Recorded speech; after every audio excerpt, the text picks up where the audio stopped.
আসসালামু আলাইকুম ভিউয়ার্স, সবাই কেমন আছেন? আশা করি আলহামদুলিল্লাহ সবাই ভালো আছেন। তো বিয়ের অনুষ্ঠানের পার্ট 1 শেষে আজকে বিয়ের অনুষ্ঠানের পার্ট 2 নিয়ে চলে আসলাম আমি শাওন।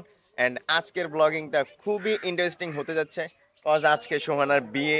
আর বিয়ে বাড়ি মানে বুঝতেছেন অনেক কাজ করতে হবে, আর আমাদের অনেক কাজ বাকি আছে। তো বিয়ের এক্সপিরিয়েন্স নিয়ে আপনাদের সাথে কথা হবে ইন্ট্রোর পরে। সো চলুন ভিডিও শুরু করা যাক।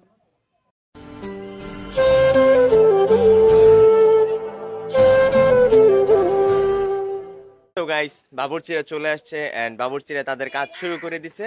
আমাদেরও কাজের সময় হয়ে গেছে। তো আমরা এখন পাঞ্জাবি পরে আছি, আর এখন হচ্ছে আমাদের কাজের গেটআপ। তো এই হচ্ছে আমাদের কাজের গেটআপ। আর জানি না আমাদের কি কাজ করতে হবে, কজ বোনের বিয়েতে ভাইদের অনেক কাজ থাকে। এখন আমরা গিয়ে দেখি আমাদেরকে কি কাজ দেয়, আর আপনারা এখন কিছু সিনেমেটিক ভিউ এনজয় করুন।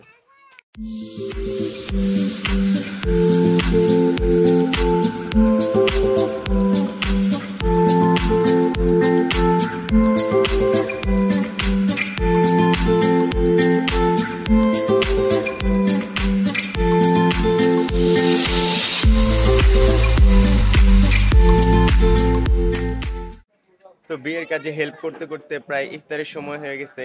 এন্ড আলামিন এখন ইফতারের কাজে হেল্প করতে গেছে, আমিও যাব। দেন ইফতার করব। ইফতার শেষে আমাদের আরো কাজ আছে, জামাই বাড়ি থেকে লোক আসবে। দেন দেখা হচ্ছে ইফতারের পর।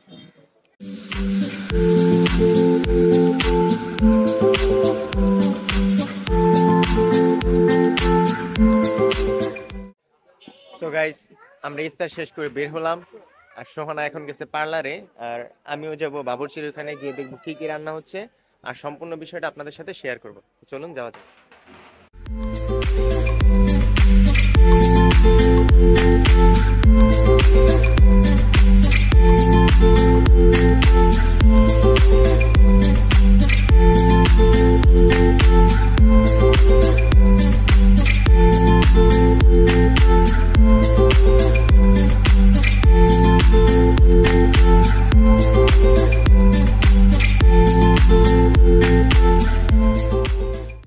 তো আমি আর আলামিন এখন যাচ্ছি মাইজবান্ডার দরবার শরীফ। তো এখান থেকে ছেলের জন্য মালা আর হচ্ছে আমাদের গেটের জন্য ফুল নিয়ে আসতে যাচ্ছি। কালকে বাইক নিয়ে গেছিলাম, আর আজকে সাইকেল নিয়ে যাচ্ছি। এই যে আসলে কথা হলো, দেশ গ্রামে যদি এসে সাইকেল না চালান তাহলে কোনো মজাই নেই। দেশ গ্রামে আসতে হবে এবং বাংলা সাইকেল চালাতেই হবে। ঢাকা শহরে বাংলা সাইকেল আছে, বাট বাংলা সাইকেলে ওই মজাটা নাই ঢাকা শহরে, যেই মজাটা আছে দেশ গ্রামে। তাই সবাই দেশ গ্রামে গেলে অবশ্যই বাংলা সাইকেল চালাবেন, ঠিক আছে? তো চলুন যাওয়া যাক। সো গাইস, আমরা ফুলের দোকানে চলে আসছি, আর আলামিন এখন ফুল নিচ্ছে। দেন আমরা চলে যাব। ফুল আগে থেকে অর্ডার দেওয়া ছিল। এই যে গাইস, ফুল নেওয়া শেষ। এখন আমরা বাসার উদ্দেশ্যে রওনা দিব। তো চলো বাসায় যাই। আবার কিছুক্ষণ পর জামাইও চলে আসবে, এই জন্য সাথে থাকো, তাহলে দেখতে পারবা জামাইকেও। তো জামাইয়ের মালা নিয়ে চলে আসলাম, আর এখন আমাদের বাসার খাবারের টেবিল গুছাইতেছে। তো আমাদের খাবার টেবিলের ডেকোরেশন কমপ্লিট, আর এখন শুধু আমাদের জামাইয়ের গেটের ডেকোরেশনটা বাকি আছে। আর একটু পর আমি আলামিন আমরা সবাই মিলে ডেকোরেশনটা করব। তো এখন আপনাদেরকে ফুল ডেকোরেশনের একটা ভিউ দেখাচ্ছি।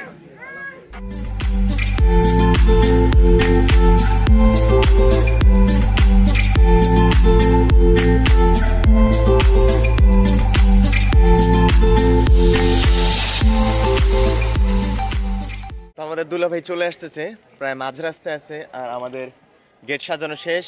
আলামিন গেটে দাঁড়ায় আছে, আরো ভাইয়ারা গেটে দাঁড়ায় আছে, আপুরা দাঁড়ায় আছে। আমি গেটে দাঁড়াবো না, কজ আমার শুট নিতে হবে, ফুটেজ নিতে হবে। সো দেখা হচ্ছে ওইখানে।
সো গাইস, সবশেষে সোহানাকে বিদায় দিলাম।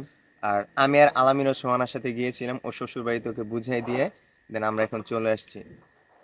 সবাই অনেক টায়ার্ড, কজ বিয়ে বাড়ি বলে কথা, অনেক পরিশ্রম করছে, সবাই অনেক টায়ার্ড, সবাই শুইতে চলে গেছে।